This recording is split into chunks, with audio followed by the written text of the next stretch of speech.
A college student visited a sociology professor and confessed his concerns.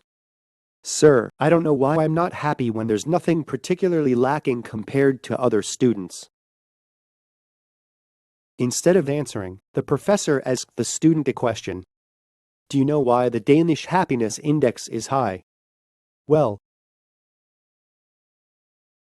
even though there are exceptions, the Danish society model is based on principles based on the Law of Jante.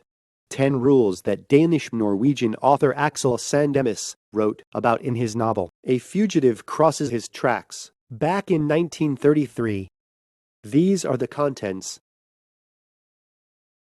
First, you're not to think you are anything special. Second, you're not to think you are as good as we are. Third, you're not to think you are smarter than we are. Fourth, you're not to imagine yourself better than we are. Fifth, you're not to think you know more than we do. Sixth, you're not to think you are more important than we are. Seventh, you're not to think you are good at anything. Eighth, you're not to laugh at us. Ninth, you're not to think anyone cares about you. 10th, you're not to think you can teach us anything. In conclusion, the reason why the Danish are happy is not because they are rich, but because they do not compare each other based on the values of everyone, is precious. These principles are followed not only in Denmark, but in other Scandinavian countries too.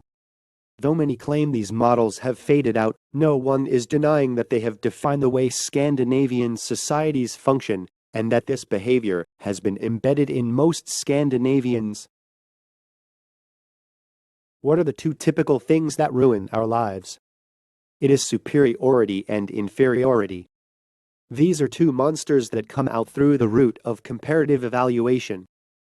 Don't compare yourself to others. Then there is no reason to be unhappy.